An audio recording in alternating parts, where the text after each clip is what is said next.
ఈరోజు మన వాక్య అంశము, బలంగా పనిచేస్తే రాసులు పంచుకునే రాజులు అవుతారు. అట్లా బలముగా పనిచేస్తే రాసులు పంచుకునే రాజులు అవుతారు.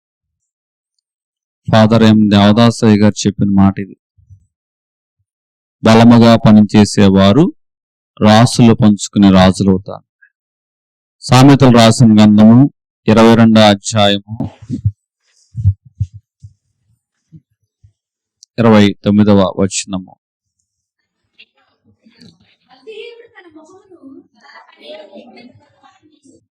తన పనిలో నిపుణత గలవారిని చూచితివా?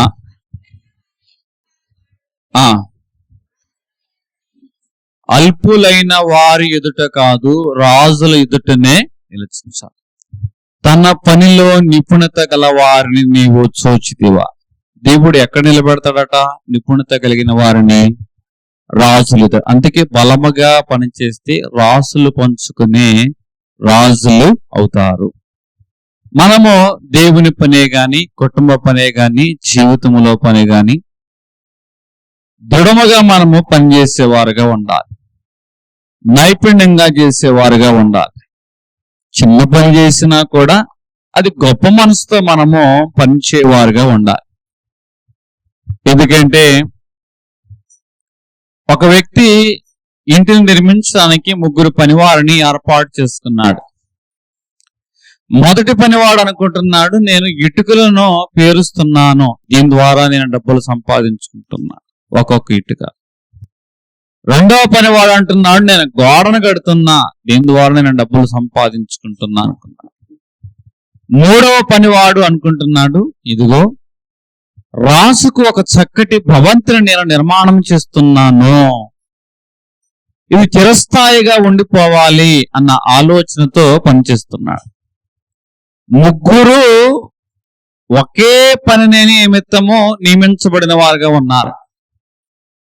ఒకరేమో ఇటుకల దగ్గర వారి యొక్క ఆలోచన ఆగిపోయింది, ఒకరేమో గోడ నిర్మాణముల వారి యొక్క ఆలోచన ఆగిపోయింది.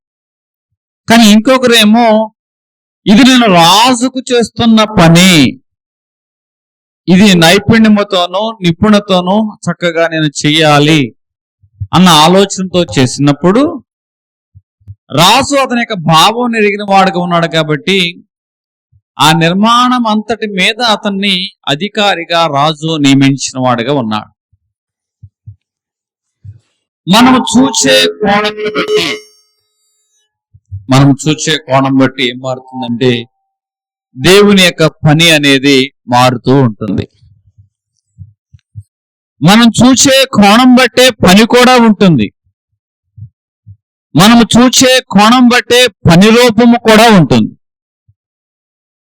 మన ఎదుట దేవుడు రేపటి కాలములో పెద్ద బాధ్యతను అప్పగించిన వాడుగా ఉన్నాడు. ఈ పెద్ద బాధ్యతను మనం చేసే విషయంలో మనం ఇటుకలు మోసేవాడులాగా ఆలోచిస్తున్నామా, గోడను కట్టేవారుగా ఆలోచిస్తున్నామా, లేకపోతే రాజు యొక్క పనిని జరిగించేవారిలాగా మనము ఆలోచిస్తున్నామా? ఒకసారి మనము యోచన చేసుకునే వారుగా ఉండాలి. యోసేపు తన జీవితంలో తాను జరిగించిన పనిని నమ్మకత్వంతో పోతీఫర్ ఇంటిలో జరిగించాడు. మనుషులు చూస్తున్నారు అని తన పనిని తాను జరిగించాల. తన కర్తవ్యాన్ని మనుషులు చూస్తున్నారని కొనసాగించలేదు. ఇంటిలో ఒక శోధన వచ్చినప్పుడు కూడా మనుషులు ఎవరో ఏదో అనుకుంటున్నారు అని అతడు ఆ శోధనకు దూరంగా పారిపోలేదు. దేవుడు నా పనిని చూస్తున్నాడు, ఈ శోధనలో మనుషులు చూడకపోయినా దేవుడు చూస్తున్నాడు అని దేవుని భయము కలిగి తన పనిని కొనసాగించిన వాడుగా ఉన్నాడు. కాబట్టి దేవుడు యోసేపును ఉన్నతమైన బహుమానము ఇచ్చి అతన్ని అలంకరించిన వాడుగా కనపడుతున్నాడు. కష్టపడి పనిచేసిన వారిని దేవుడు ఏం చేస్తాడంటే పైకి లేవనెత్తువాడుగా ఉంటాడు. బైబిల్ గ్రంథములో దానియేలు అనే వ్యక్తి కనబడుచున్నాడు. దేవుడు తనకు అప్పగించిన పనిని నమ్మకత్వంతో కొనసాగించిన వాడుగా ఉన్నాడు. శాస్త్రము తనకి వ్యతిరేకంగా, తన పనికి వ్యతిరేకంగా ఉన్నా కూడా అదే నమ్మకత్వాన్ని కొనసాగించిన వాడుగా ఉన్నాడు. ఎక్కడ ఏ విషయంలో రాజీ పడకుండా ముమ్మారు దేవుని యొక్క సన్నిధానంలోకి వచ్చి ప్రార్థన చేసిన వాడుగా ఉన్నాడు. పనిచేసిన వారిని దేవుడు ఆశీర్వదిస్తాడు అని అంటల్లా, ఆ పనిలో విశిష్టత కలిగిన వారిని మాత్రమే దేవుడు ఆశీర్వదిస్తాడు. ఈరోజు నీవు నేను కూడా దేవుని పరిచయం చేస్తున్నాం. మొక్కుబడిగా పనిచేసే వారిని దేవుడు ఆశీర్వదించడు. విశిష్టత కలిగి ఎవరైతే ఇది దేవుని పని అని ముందుకు వెళ్ళి వారుగా ఉంటారో వారినే దేవుడు ఆశీర్వదించేవాడుగా ఉంటాడు. దానియేలు యొక్క జీవితంలో జరిగినది ఇదే. నేనేదో నాకు అప్పగించిన పని నేను చేస్తున్నాను అనుకోలేదు. చేస్తున్న పనిని విశిష్టత కలిగి చేశాడు కాబట్టి రాజులు మారినా, అధికారులు మారినా తన పనిని తాను నమ్మకంగా కొనసాగించాడు కాబట్టి దేవుడు దానియేలును పైకెత్తిన వాడుగా కనపడుచున్నాడు. మనము చిన్న పనిని నమ్మకంతో చేసినట్లయితే దేవుడు దాన్ని ఏం చేస్తాడంటే పెద్ద పనిలో నిన్ను పాలి భాగస్తునిగా చేస్తాడు. లోకా సువార్త 16వ అధ్యాయము 10వ వచనము.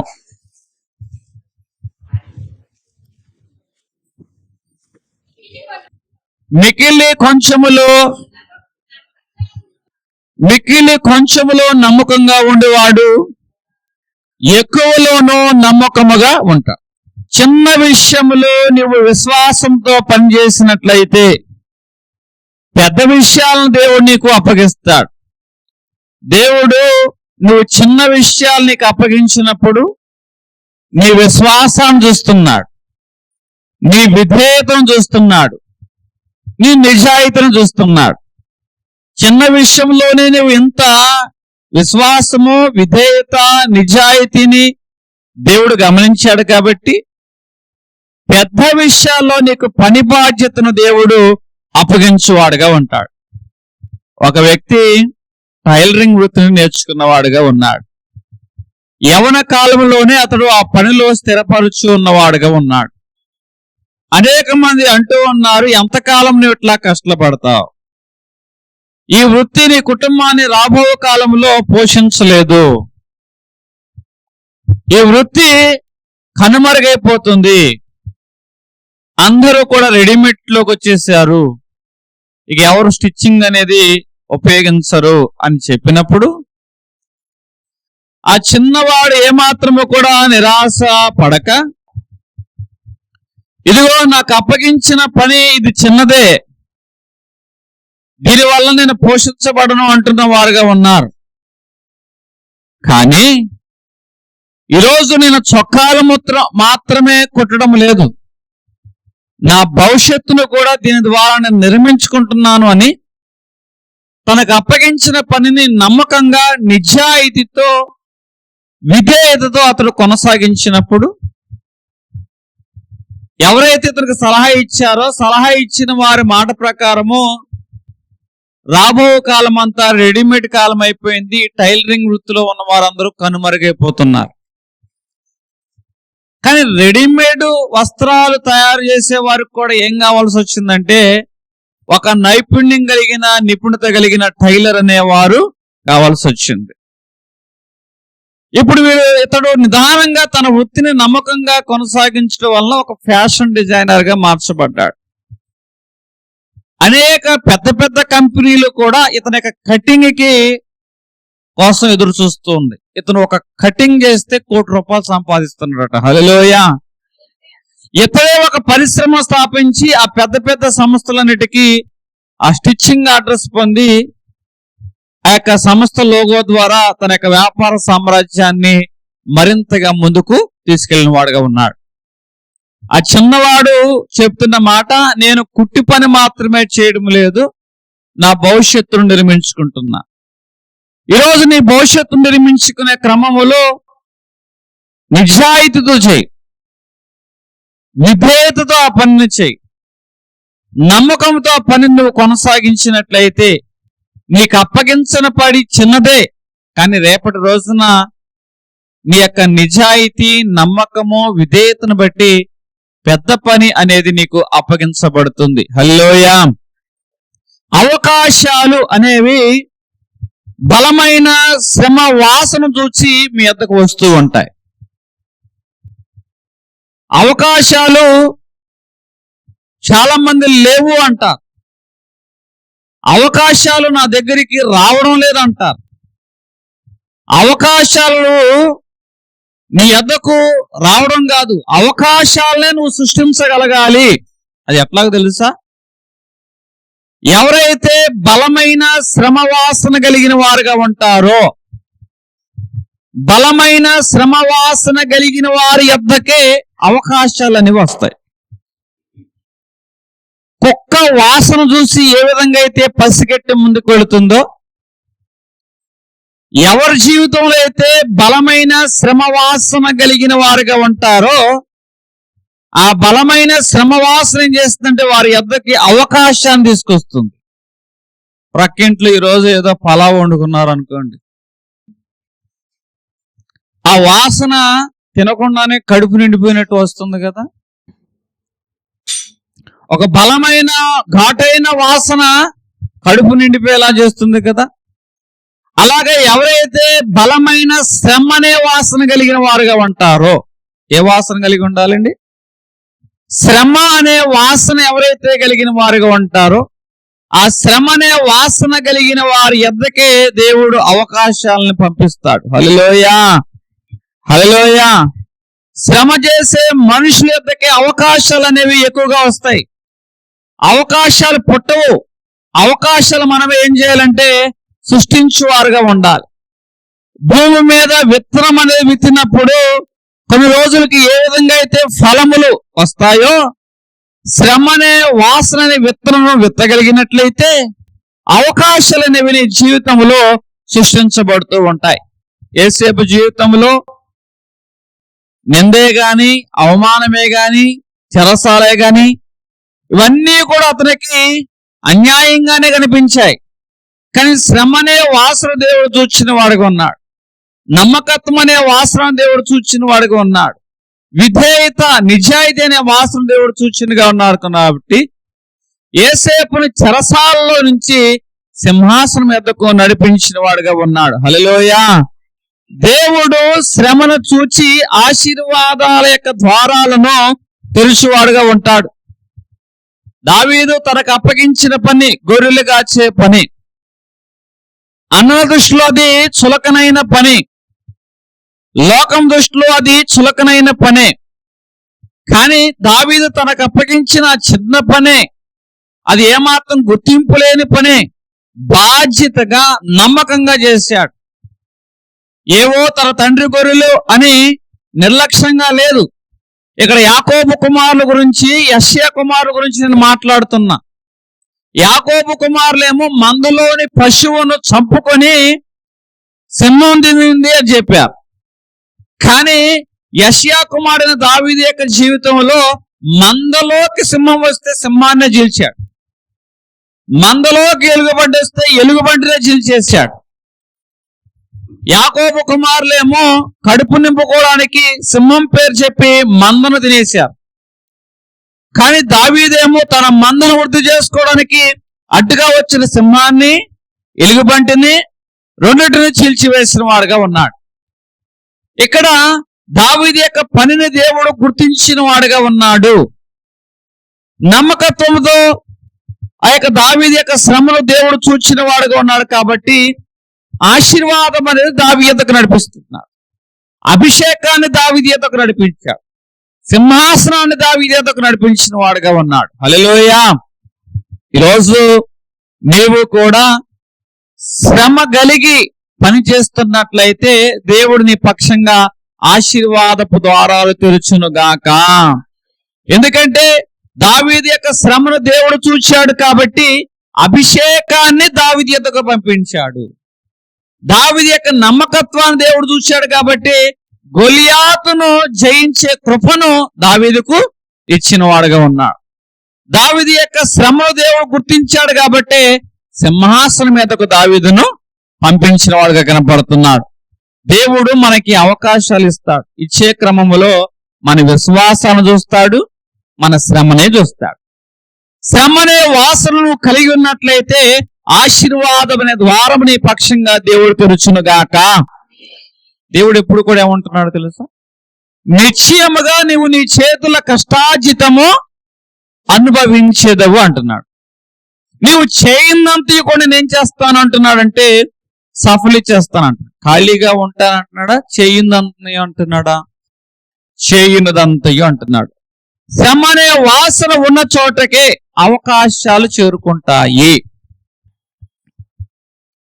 ఎక్కడైతే శ్రమ అనే వాసన ఉంటుందో, మళ్ళా చెప్తున్నా, ఇంటిలో ఏదో గుమ్మగుమ్మలాడే వంటకం చేస్తే వాసన ఇక్కడ దాకా వస్తుంది కదా.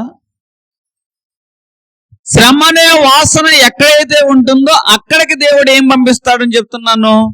అవకాశాలు పంపిస్తున్నవాడు. శ్రమ పడిన వారి యొద్దకే దేవుడు సింహాసనం పంపిస్తాడు. శ్రమ పడిన వారి యొద్దకే దేవుడు, ఇదిగో నేను శ్రమపడ్డా, దేవుడు నాకేమిచ్చాడంటే బహుమానం ఇచ్చాను పౌలు అంటున్నాడు. పౌలు శీలను శ్రమపడ్డాం కాబట్టి అనేకమైన ఆత్మల భారం దేవుడు మాకు ఇచ్చారంటున్నాడు. యేసేపు శ్రమపడ్డా సింహాసనం ఇచ్చాడు అంటున్నాడు.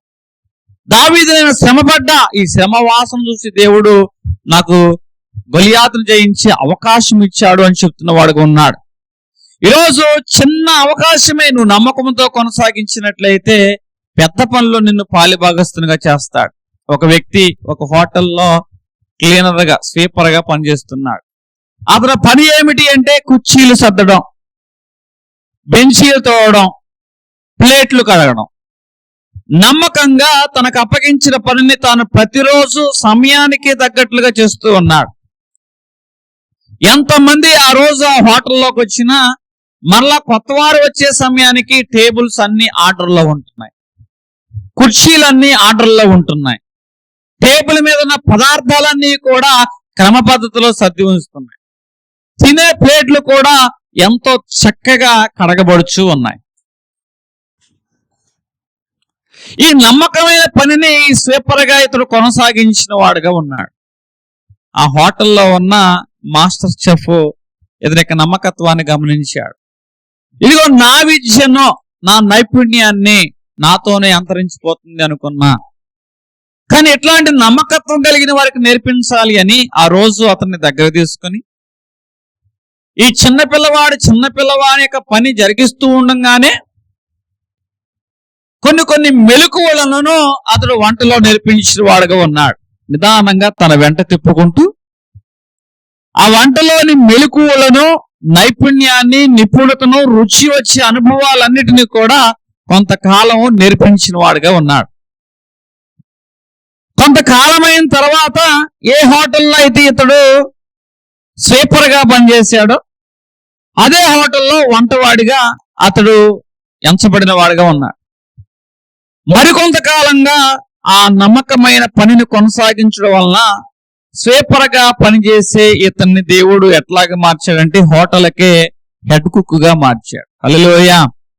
మెయిన్ చెఫ్ గా మార్చాడు. ఇతని యొక్క చేతి రుచి భోజనము తినడానికి అనేక మంది దూర ప్రాంతాల నుంచి ఆ హోటల్కి వచ్చారు. ఇతని ద్వారా హోటల్ ఏమైందో తెలుసా? వృద్ధిలోకి వచ్చింది. యజమాని గమనించిన విషయం ఏమిటంటే ఇది నా టాలెంట్ కాదు, మొదటి నుంచి నేను ప్రజలకు ఏ సౌకర్యాలు అయితే కల్పించాలో అదే సౌకర్యం కల్పించా, కానీ ఈ రోజు ఇంతటి వ్యాపారం జరుగుతుందంటే కారణము నేను కల్పించిన సౌకర్యాన్ని బట్టి కాదు, కానీ హోటల్లో వండుతున్న రుచికరమైన భోజనాన్ని బట్టి. ఈ యొక్క రుచి అనే వాసన జనులైన వారు పసిగట్టారు కాబట్టి రాసులను ఈ రోజు నేను లెక్క పెట్టుకోగలుగుతున్నాను అంటున్నాడు. అందుకే చెప్తున్నా, పని చేసేవారు ఏం చేస్తారంట? రాసులను లెక్క పెట్టే రాజులు అవుతారట. హల్లెలూయా. ఈ రోజు నువ్వు పని చేసేవాడిగా ఉన్నట్లయితే దేవుడు నిన్ను ఏం చేస్తాడు? రాసులను లెక్క పెట్టే రాజుగా దేవుడు నిన్ను చేస్తూ ఉంటా. యేసేపు పని చేసిన వాడిగా ఉన్నాడు కాబట్టి రాజమందిరంలోకి నడిపించాడు. దావీదు పని చేసిన వాడిగా ఉన్నాడు, రాజమందిరంలోకి పంపించిన వాడుగా ఉన్నాడు. రూతు పనిచేసినటువంటి స్త్రీగా ఉంది. ఆమె యేసుక్రీస్తు ప్రభువారి యొక్క వంశావళిలో ఆమెను దేవుడు ఏం చేశాడంటే చోటు ఇచ్చిన వాడుగా ఉన్నాడు. ఈరోజు దేవుడు ఎవరైతే శ్రమ చేస్తారో శ్రమ చెయ్యు వారి యొద్దకి అవకాశాలు పంపిస్తాడు. హల్లెలూయా. పని చేసే వారి దగ్గరికి శ్రమ అనే వాసన ఎవరైతే కలిగిన వారుగా ఉంటారో వారి యొద్దకే దేవుడు అవకాశాలు పంపించును గాక. ఇప్పుడు చెప్పండి, మా జీవితంలో అవకాశాలు రావడం లేదు అని మీరు అంటున్నారంటే దేవునికి ఇంక ఏ వాసన తగలలేదు? శ్రమ అనే వాసన ఇంకా తగలలేదు. నిజముగా శ్రమ అనే వాసన దేవుడు గమనించినట్లయితే మీ యొద్దకు దేవుడు అవకాశాలను పంపించును గాక. నాణ్యమైన పని చేసేవాడు ఉంటాడు. మరి ఒక విషయం, ఎవరైతే నాణ్యమైన పని చేసేవాడుగా ఉంటాడో వారి ఎదుట మంచి తలుపులు తెరవబడతాయి. నీ జీవితంలో చేసే పని నాణ్యంగా చేస్తున్నావా లేదా? కొంతమంది చేస్తూ ఉంటారు. రాజుగారు పెండ్లి ఇంటికి పాలు పోయమంటే అందరు ఏం పోసారటండి? ఇక్కడ వాక్యం చెప్తూ ఉంది, నాణ్యమైన పని ఎవరైతే చేస్తారో, ఇది మనుషులు చూసే పని కాదు పరిచర్య అనేది, దేవుడు చూసే పరిచర్య. నాణ్యమైన పని చేసే వారి పక్షంగా మంచి తలుపులు తెరవబడతాయి. కొంతమంది వారి ఉద్యోగ విషయంలో కానీ గృహం విషయంలో కానీ నీవు నాణ్యమైన పని చేసినట్లయితే నీ ఇంటి తలుపు తెరిచేవారు మంచి వాళ్ళు అవుతారు. నువ్వు ఏ తలుపు తెస్తావో ఆ తలుపు నీకు మంచిదవుతుంది. ఆ తలుపు నీకేమవుతుంది? మంచిదవుతుంది. ఇప్పటి వరకు అది రోజు నువ్వు తెరిచే తలుపే, ప్రతిరోజు నువ్వు మూసే తలుపే. కానీ నాణ్యమైన పని చేసి చూడు, ఆ రోజు నువ్వు తెలిసిన తలుపు నీకు భారంగా అనిపించదు. ఆ రోజు నీకు తెలిసిన తలుపు నీకేదో ఒక తెలియని వెలితిగా అనిపించదు. ఆ రోజు నువ్వు తెలిసిన తలుపు నీ జీవితంలో ఒక నూతనమైన ఉత్తేజాన్ని ఇస్తుంది. ఒక నూతనమైన సమాధానం చేత తెరిచిన తలుపును బట్టి ఆ ఇంట్లోకి వెళ్ళి నివాసం చేస్తా. అటువంటి కృప దేవుడు మనకు దయచేయును గాక. తలుపులు అంటే అవకాశాలు, కొత్త మార్గాలు, ఆశీర్వాదాలు, ప్రమోషన్స్ అన్నిటికంటే ఎక్కువగా దేవుని కృప. దేవుని కృప అనే నాణ్యమైన తలుపు మనకి అనుకూలంగా తెరబడుతుంది. నాణ్యత ఎప్పుడు తనంతో తానే మనకి అనుకూలంగా ఏం చేస్తుందంటే తలుపు అనేది తెరుస్తూ ఉంటుంది. కొంతమంది మనుషులు అంటారు, నాకు మనుషులతో పెద్ద సంబంధాలు లేవు, నాకు పెద్దవాళ్ళు ఎవ్వరూ కూడా తెలియదు, నాకు ఎటువంటి రికమెండేషన్స్ లేవు. కానీ దేవుడు నీకు ఎవరితో పరిచయం ఉన్నవని కాదు, నీకు ఎన్ని రికమెండేషన్స్ అని ఉండేం కాదు, నాణ్యత అనే వాసన నీలో ఉన్నట్లయితే, సువాసన నీలో ఉన్నట్లయితే, నీలో శ్రమనే ఆరాధన దేవుడు చూచినట్లయితే, పని అనే కష్టాన్ని దేవుడు చూచినట్లయితే, దేవుడు ఏం చేస్తాడంటే నీకు అనుకూలంగా కొత్త తలుపులు, అనుకూలమైన తలుపులు దేవుడు తెలుస్తాడు. మనం చేసే పని చీకట్లో ఉండొచ్చు, కానీ చీకటి గదిలో నువ్వు వెలిగించిన ఒక దీపం ముందు చూసారా? అది ఎంత పెద్ద చీకటి గదిలో అయినా నువ్వు వెలిగించిన దీపం ఏం చేస్తుందంటే అనేక మందికి నువ్వు కనపడేలాగా, నీ పని కనపడేలాగా ఆ వెలుగు ఏ విధంగా చేస్తుంది? అలాగే ఈ లోకము నీ యొక్క టాలెంట్ని కానీ నైపుణ్యం కానీ కప్పి ఉంచవచ్చు. చీకటిలో వెలిగించిన దీపం అనేక మందికి ఏ విధంగా అయితే వెలుగునిచ్చేలాగా నిన్ను చూపించలా చేసిందో, నీ నాణ్యతనే వాసనను దేవుడు ప్రపంచానికి తెలియజేయునుగాక. హల్లెలూయా. నాణ్యమైన పని ఉంటే నీకంటే ముందు నీ పేరు వెళ్ళిపోతుంది. ఆ రోజు యేసేపు నాణ్యమైన పని చేశాడు. అక్కడ యేసేపు అనే వ్యక్తి ఉన్నాడట, రాబో కరువు కాలాన్ని గుర్తించాడట. అతని దగ్గరికి వెళితే మీకు ఏం జరుగుతుందంటే ఆహారం దొరుకుతుంది, రోకలు దొరుకుతాయి. ఆ రోజు అతని పేరంటే జపన్యత నేహు అని ఉంటుంది. ఆ పేరు అతను అతను వెళ్ళక్కదమే అతని పేరంతా అతని కంటే ముందు వెళ్ళిపోయింది దేశాలకి. అక్కడ ఉన్న వ్యక్తి ఉన్నాడు, సామర్థ్యం కలిగిన వ్యక్తి. ఇప్పుడు యాకోబు కుమారులు యోసేపు రాక క్రితమే యోసేపు యొక్క పేరును గమనించారు. అందుకే రోకల కోసం, ఆహారం కోసం ఐగుప్తుకు వచ్చిన వారికి ఉన్నారు. ఆ యొక్క సింహాల బోనులో దానియేలు ఉన్నాడు. అతను వెళ్ళకపోయినా అతని యొక్క పేరు దేశమంతా పాకిపోయింది. రాజు అంటున్న మాట, జీవము కలిగిన దేవుని సేవకుడైన ఓ దానియేలు అని ఎప్పుడైతే రాజు దేవుణ్ణి ఆరాధించాడో అప్పుడు శాసనం కొట్టివేయబడింది. హల్లెలూయా. అప్పుడు దాకా శాసనం అట్లాగే ఉంది. రాజే స్వయముగా జీవము కలిగిన దేవుణ్ణి ఆరాధించినప్పుడు దానియేలుకు వ్యతిరేకంగా నిలబడిన శాసనం ఏమైపోయింది అంటే, నాణ్యత అనేది మన దగ్గర ఉన్నట్లయితే, నాణ్యత అనే వాసన నీలో ఉన్నట్లయితే నీకంటే ముందు నీ పేరు ముందుకు వెళ్ళిపోతుంది. హల్లెలూయా. ఈరోజు నీకంటే ముందు నీ పేరుల గురించి, నీ పనుల గురించి జనులు మాట్లాడుకొనుగాక. ఎందుకంటే ఎవరైనా బాగా చదివారు అనుకోండి, బాగా పనిచేశారు అనుకోండి, బాగా తలంతు కలిగిన వారుగా ఉన్నారు అనుకోండి, వారు రాక క్రితమే వారి పేరు ఆ ప్రాంతంలోకి వచ్చేస్తుంది. కొంతమంది నైపుణ్యం కలిగిన దైవ సేవకులు ఉంటారు. వారు రాక క్రితమే వారి పేరు ఆ ప్రాంతంలోకి వస్తుంది. అనేక మంది దేవుని నామాన్ని బట్టి ఒక చోటకి వారు ఆరాధించడానికి వస్తారు. వారు వచ్చారు, అప్పటికి రాక క్రితమే వారి పేరు, నాణ్యత కలిగిన వారి పేరు ఏం చేసిందంటే అనేక మంది దేవుణ్ణి ఆరాధించేలాగా చేసి. మరలా నేను చెప్తున్నా, నాణ్యత దేవుని యొక్క హృదయాన్ని తాకుతుంది. ఈరోజు నువ్వు చేసే పని చక్కటి నైపుణ్యమో నాణ్యతతో చేసినట్లయితే, పరిమాణం దేవునికి ముఖ్యం కాదు, ఎంత మంచి మనసుతో ఎంత నాణ్యత కలిగి చేసావు అన్నది ముఖ్యం. అనేక మంది మందిరంలోకి వచ్చి కానుకలు వేశారు, పెద్ద పెద్ద పరిమాణాలతో కానుకలు వేశారు, కానీ దేవుడు ఆ కానుకల గురించి మాట్లాడాల. పేద విధవరాలు వేసిన కానుక అది విలువైనది అని మాట్లాడాడు. అంటే ఆమె యొక్క పరిమాణాన్ని చూచాడా, నాణ్యతను చూచాడా? పరిమాణాన్ని చూడలేదండి, నాణ్యతను చూచాడు. ఈరోజు నీ జీవితంలో కూడా నువ్వు ఎంత ఇచ్చావన్నది కాదు, నీ మనసు ఎలాగున్నది, ఎటువంటి మనసుతో ఇచ్చావు అన్నది దేవుడు చూస్తూ ఉంటాడు. పేద విధవరాలు చిన్నదే అయినా ఆ కానుకను గురించి దేవుడు మాట్లాడు. ఈరోజు దేవుని మందిరంలో నువ్వు ఇచ్చే కానుకను గురించి దేవుడు మాట్లాడును గాక. హల్లెలూయా. నీ పరిమాణం కన్నా దేవుడు నీ మనసును చూసి మాట్లాడును గాక. దావీదు విషయంలోనూ, యోసేపు విషయంలోనూ, దానియేలు విషయంలోనూ దేవుడు ఏం చూశాడంటే నాణ్యతనే చూసిన వాడుగా ఉన్నాడు. కాబట్టి వారిని ఎక్కడ పంపించాడట? అంతఃపురంలోనికి.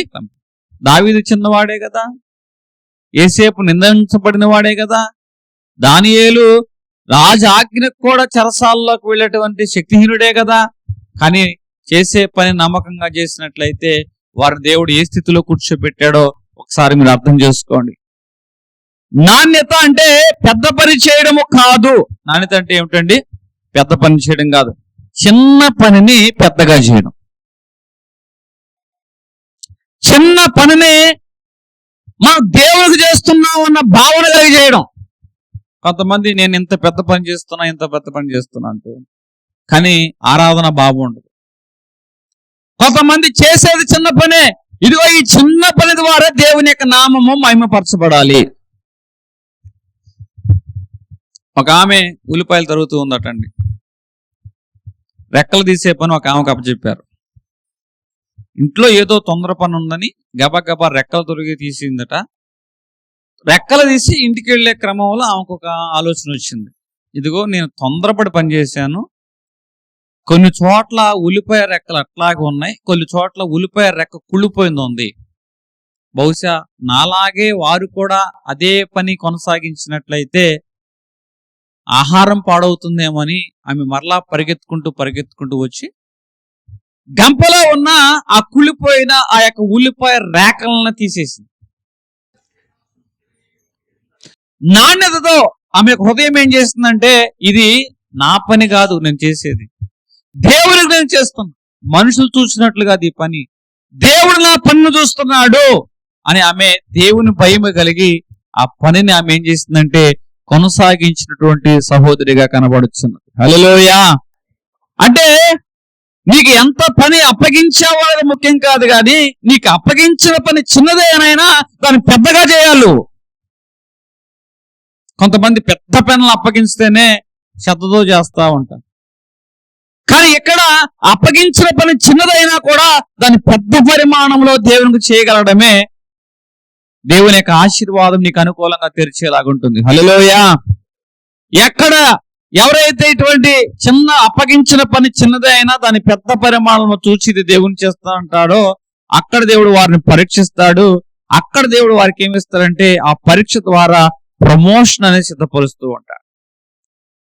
మళ్ళా చెప్తున్నా, ఎవరైతే పనిని శ్రద్ధగా చేస్తూ ఉంటారో, బలంగా పనిచేసే వారుగా ఉంటారో వారిని దేవుడు ఏం చేస్తాడంటండి, రాసులు లెక్క పెట్టే రాజులుగా చేస్తాడు. నువ్వు నాణ్యంగా పనిచేస్తే దేవుడు నీకేం చేస్తాడంటే రాసులు లెక్క పెట్టే రాజుగా నిన్ను దేవుడు చేయను కాక. మరి ఒక విషయం, శ్రమించే చేతుల మీద దేవుడు ఏం చేస్తాడంటే ఆశీర్వాదం అనేది ఇస్తాడు. సామెతలు రాసిన గ్రంథము 10వ అధ్యాయము 4వ వచనము. బద్ధకముగా పనిచేయవాడు దరిద్రుడగును, శ్రద్ధ కలిగిన వాడు ఐశ్వర్యవంతుడవును. అంటే శ్రమించే చేతులు ఎవరైతే కలిగిన వారుగా ఉంటారో వారు దేవుడు ఆశీర్వదిస్తాడటండి. ఈరోజు నీ శ్రమ దేవుణ్ణి ఏం చేయాలంటే అయస్కాంతం లాగా ఆకర్షించాలి. ఈ శ్రమ ఎట్లా ఆకర్షించాలంటండి, అయస్కాంతం లాగా ఆకర్షించాలి. నిజంగా నీ చేతులు శ్రమించే చేతులేనా? దేవుని పరిచర్యలో, దేవుని పనిలో ఒక ప్రాంతంలో ఒక మందిరం ఉంది. ఆ మందిరంలో ఒక చిన్నవాడు దేవుని పరిచర్య, అతనికి పాట పాడడం సరిగ్గా రాదు, వాక్యం చదవడం రాదు, సమాజంలో వారి కుటుంబం పెద్ద గుర్తింపు పొందిన కుటుంబం కూడా కాదు. అయినా సరే తను ఏ పని అయితే చేయగలుగుతాడో ఆ పనిని నమ్మకంగా క్రమంగా చేస్తున్నాడు.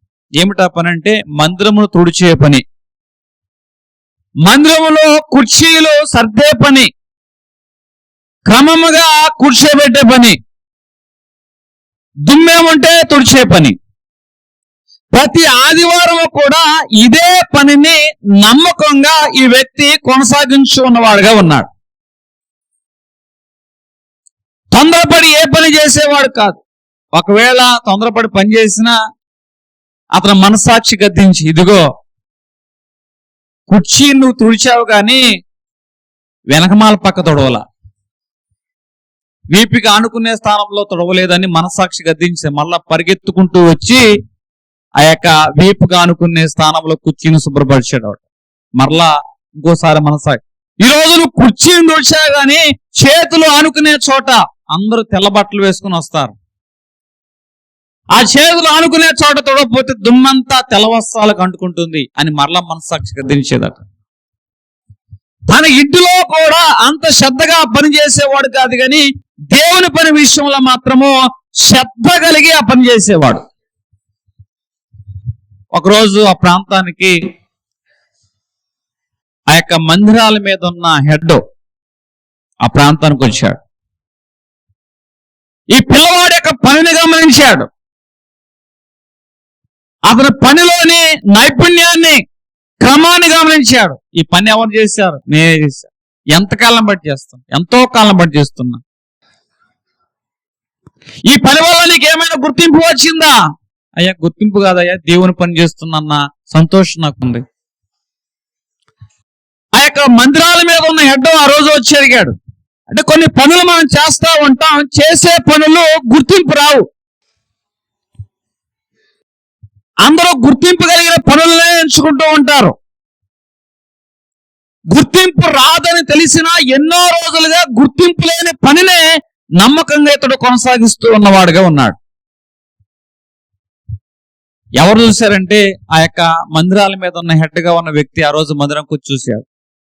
కొంతకాలమైన తర్వాత అతడు ఊహించిన విధముగా ఒక లెటర్ వచ్చింది, కాల్ లెటర్. ఫలానా యూనివర్సిటీలో స్కాలర్షిప్ స్టైఫండ్ పూర్తిగా మీకు ఇస్తున్నాను, ఆ యూనివర్సిటీలో ఈ స్కాలర్షిప్ ద్వారా నువ్వు చదువుకో అని అతనికి ఒక ఆఫర్ లెటర్ వచ్చింది. ఆ ఆఫర్ లెటర్ తీసుకుని అతడు ఆ యూనివర్సిటీలో తన యొక్క గ్రాడ్యుయేషన్ పూర్తి చేసిన వాడిగా ఉన్నాడు. చక్కటి ఉద్యోగాన్ని దేవుడు అతనికి బహుమానంగా ఇచ్చిన వాడుగా ఉన్నాడు. ఆయన అంటున్న మాట, ఇది నా తెలివితేటలు కాదు, నా సామర్థ్యాన్ని బట్టి నాకు అప్పగించిన పనిని నేను నమ్మకంగా కొనసాగించాను కాబట్టే దేవుడు నాకు యొక్క బహుమానాన్ని ఇచ్చిన వాడుగా ఉన్నాడు అని అంటున్నాడు. ఇతరులు గుర్తించకపోయినా దేవుడు నా శ్రమను గుర్తించాడు, అందుకే నేను ఈరోజు ఈ స్థితిలో నిలబడ్డాను అని ఆ యొక్క బాలుడు ప్రయోజకుడైన తర్వాత చెప్తున్నటువంటి సాక్ష్యం. అంటే ఈరోజు నీవు నమ్మకంగా పనిచేసినట్లయితే శ్రమించే చేతులు దేవుడు ఏం చేస్తారంటే దీవిస్తాడు అని చెప్తున్నా. నీ చేతులు శ్రమించే చేతులేనా? ఇంకొంచెం లోతుగా మనం వెళదాం. నీ చేతులు శ్రమిస్తే నీ పిల్లలు సమృద్ధిలోని చూస్తా. నీ పిల్లలు ఏం చూస్తారండి? మందిరంలో గాని, పరిచర్యలో గాని, దేవుని విషయంలో గాని నీ చేతులు గనక శ్రమిస్తే నీ పిల్లలు ఏం చూస్తారంటే సమృద్ధిని చూస్తారు. చాలా మంది అనుకుంటూ ఉంటారు, మనం ఇంత కష్టపడుతున్నాం అని అనుకుంటూ ఉంటారు. కానీ వారు దేవుని సన్నిధానంలో నువ్వు నాటిన విత్తనం వృధాగా పోదు. ఒకరోజు దాని యొక్క ఫలితము, దాని ఫలము నువ్వు చూడగలుగుతావు. మందిరంలో నువ్వు చేసిన పరిచర్య వృధాగా పోదు. ఒకరోజు దాని పరిచర్య, దాని ఫలంలో చూడగలుగుతావు. ఇప్పుడు నీ జీవితంలో అంతా ఎడారి అనుభవమో, నిరాశ అనుభవం నీకు కనిపిస్తూ ఉంది. ఎక్కడ క్షేమకరమైన స్థితి నీ జీవితంలో కనబడడంలా నా జీవితంలో ఏం జరిగింది అని అనుకుంటున్నా. ఎక్కడ ఎలిజబెత్ కొడిది అనుకున్నారు కదా. నమ్మకంగా మేము పని కొనసాగించినా మా జీవితంలో ఎందుకు సంతానం లేదు? కానీ పరిచర్యను ఈ రోజు కూడా నిరాశతో చేయలా, భారంగా చేయలా. అప్పగించిన పని క్రమము చొప్పున నమ్మకంగా కొనసాగించారు కాబట్టి దేవుడు భూమి మీద స్త్రీ కనిన సంతానములోకెల్లా గొప్ప సంతానంగా ఎవరిని దేవుడు చెప్పాడు? యేసుక్రీస్తు ప్రభువారి గురించి చెప్పలే ఈ మాట. ఆయన నామం అన్ని నామముల కంటే పైనామంగా చేశారు యేసుక్రీస్తు నామాన్ని. కానీ స్త్రీ కలిగిన సంతానములోకెల్లా గొప్ప సంతానంగా ఎవరిని చేశారు తెలుసా? యోహాను యొక్క నామాన్ని. హల్లెలూయా. అంటే మనము పని చేస్తే మన పిల్లలు, నీ చేతులు గనక పని చేస్తే నీ పిల్లలు సమృద్ధి చూస్తారు. ఒక ప్రాంతంలో ఒక తండ్రి ఒక సంస్థలో ఉద్యోగం చేస్తున్నాడు, బాగానే ఉంది. కానీ అనుకోకుండా ఏమైందంటే ఉద్యోగం పోయింది, రాబడి లేదు. మనం ఎట్లా పోషించబడతాం అని బిడ్డలంటే, అయ్యా ఉద్యోగం లేకపోతేనే బంగారం లాంటి చేతులు దేవుడు నాకు ఇచ్చాడుగా, ఈ చేతులు చాలు ఈ కుటుంబాన్ని పోషించడానికి. తండ్రి యొక్క చేతుల్లో ఏముందంటే శ్రమ ఉంది, తల్లి యొక్క చేతుల్లో ఏముందంటే ప్రార్థన ఉంది, బిడ్డల యొక్క చేతుల్లో ఏముందంటే విశ్వాసం ఉంది. వారి జీవితంలో కరువు ఉంది, వారి జీవితంలో సమాజంలో వెలివేయబడిన, తృణీకరించబడిన, చిన్న చూపు చూపబడే అనుభవం ఉంది. చిన్నపిల్ల అంటున్నారు అందరం చూసి, అమ్మా అందరూ మంచి వస్త్రాలు ధరించుకుంటున్నారు, మనం ఎప్పుడు కట్టుకుంటాం? మనం ఎందుకు కట్టుకోలేకపోతున్నాం మంచి వస్త్రాలు అని చిన్నపిల్లలు అడుగుతున్నారు. బిడ్డలు అడుగుతున్నారు, అమ్మా అందరూ పెద్ద పెద్ద బిల్డింగ్ లో ఉన్నారు, మనం పూరుగుడిసెలో ఉన్నామేంటి? మనం ఎందుకు ఆ యొక్క బిల్డింగ్ కట్టుకోలేకపోతున్నాం అని ఆ బిడ్డలు అంటూ ఉంటే గుండె తరుక్కుపోతుంది. బిడ్డలకి, తల్లిదండ్రులకి గుండె కోత కోసినట్టుంది. అయినా సరే విశ్వాసంతో, అమ్మా దేవుడు మన చేతుల కష్టాచితాన్ని ఆశీర్వదిస్తాడు అని బిడ్డలకి ఆ తల్లిదండ్రులు ఏం నేర్పారంటే లోకంలోని విషయాలు నేర్పించాల, దేవుని విషయాలు నేర్పించారు. వారు అంటున్న మాట, దేవుడు మాకు సమృద్ధిని ఇచ్చాడు. ఏం సమృద్ధి ఇచ్చాడయ్యా? మా ఇంటిలో డబ్బు లేకపోయినా ప్రేమ ఉంది, డబ్బు లేకపోయినా ఆరాధన ఉంది, డబ్బు లేకపోయినా విశ్వాసం ఉంది, డబ్బు లేకపోయినా కుటుంబంలో సమాధానం ఉంది. ఇది కదా నిజమైన సమృద్ధి అని ఆ తల్లి మాట్లాడుతూ ఉంది. తర్వాత తండ్రి కుటుంబాన్ని పోషించే స్థాయి అనేది తగ్గిపోయింది. ఏదేమైనా సరే అతడు ఒక కంపెనీలో మోటార్లను కట్టే ఒక వర్కరు. ప్రతిరోజు ఫౌండరీ గుండా మోటార్ను కొయ్యాలి, వైర్లు కొయ్యాలి, అవన్నీ చేయాలి. కానీ ఈరోజు ఆ ఉద్యోగం పోయింది. సొంతంగా షాప్ పెట్టాడు. షాప్ పెట్టినా కూడా ప్రారంభంలో ఎవరు అలా కుటుంబం పోషించబడే పరిస్థితి కనపట్ల. ఇంటికి ఖాళీ చేతులతో వచ్చేవాడు. నానా అంటే ఏమీ బాధ లేదమ్మా, కష్టించే చేతులు దేవుడు నాకు ఇచ్చాడు, మన కుటుంబం పోషించబడుతుంది అని ఆ తండ్రి ఆ బిడ్డలకి దేవుని విషయాలు నేర్పించాడు. దేవుని మీద ఆధారపడమే నేర్పించాడు. అట్లా నిదానంగా రోజుకొకళ్ళు, రోజుకిద్దరు, రోజుకు ముగ్గురు, అట్లా దినదిన ప్రవర్ధమానముగా అతని యొక్క మెకానిక్ షెడ్ అనేది వృద్ధిలోకి వచ్చింది. ప్రముఖమైన మెకానిక్ షెడ్ గా అది రూపాంతరం చెందింది. దాని ఆదాయం ద్వారా బిడ్డల్ని పోషించాడు, చదివించాడు, ప్రయోజకులయ్యారు. ఒకరోజు సన్మాన సభ. మేము ఈ స్థితిలో ఉన్నామంటే కారణము మా తండ్రి యొక్క చేతులు కష్టార్జితం, మా తల్లి ప్రార్థన మమ్మల్ని సమృద్ధిలోకి తీసుకొచ్చాయంట. అప్పుడు ఆ తండ్రి అంటున్న మాట, అయ్యా నా చేతుల్లో మీరు ఈ కష్టాన్ని చూచారు, కానీ ఈ కష్టంలో దేవుడు తన సమృద్ధిని నాకు చూపించాడు. మీరు ఎప్పుడు చేతుల్లోని కష్టాన్ని చూడొద్దు, ఈ కష్టం ద్వారా వచ్చే సమృద్ధిని చూడండి. ఆ సమృద్ధే ఈరోజు మిమ్మల్ని క్షేమకరమైన స్థితిలో నిలబెట్టాయి. నేను మందిరంలో శ్రమపడ్డా, దేవుని విషయంలో ప్రయాసపడ్డా, నా చేతుల కష్టం ఈరోజు నా బిడ్డల యొక్క జీవితంలో ఏమిచ్చిందో తెలుసా? సమృద్ధి ఇచ్చింది. ఈరోజు అనేక మంది మందిరంలో సాక్ష్యం కలిగిన వారుగా ఉన్నారు. మీ మందిరంలో పడ్డ కష్టం మా బిడ్డల జీవితంలో ఏమొచ్చిందటండి? సమృద్ధినిచ్చింది, సమృద్ధినిచ్చింది. మరలా నేను చెప్తున్నా, నీవు ఎంత బాగా దేవుని యొక్క పనిలో బలముగా పనిచేస్తే దేవుడు నిన్ను రాసులు పెట్టే రాజుగా నిన్ను చేయునుగాక. హల్లెలూయా. అందుకే నీ చేతులు శ్రమిస్తే నీ పిల్లలు ఏం చూస్తాయి అటండి? సమృద్ధిని చూస్తాయి, సమృద్ధిని చూస్తాయి. రేపటి రోజున మనం మన ఎదుట ఎంతో గొప్ప పరిచర్య ఉంది. అప్పగించిన పని చిన్నదే, కానీ దాన్ని నువ్వు పెద్దగా చేయడం నేర్చుకో. పెద్ద పని అప్పగించారన్న ప్రతి దాంట్లో శ్రద్ధ నిలుపుతారు. అప్పగించిన పని చిన్నదేనైనా నువ్వు దాన్ని పెద్దగా చేయడం ప్రారంభిస్తే, ఇది మనుషులు చూసే పని కాదు, మనుషులు చేసే పని కాదు, ఇది దేవుడు చూసే పని, దేవుని మహిమార్థమై చేసే పని అన్న కోణముతో నువ్వు చేయగలిగినట్లయితే, ఈరోజు దేవుని విషయంలో నువ్వు పడ్డ ఈ ప్రయాసం చూసావా? ఈ శ్రమ అనే వాసన నీ బిడ్డల యొక్క జీవితంలో సమృద్ధిని దీవెనగా కురిపించునుగాక. దేవుడు కొద్ది మాటలు మన ఇంట్లో దీవించునుగాక.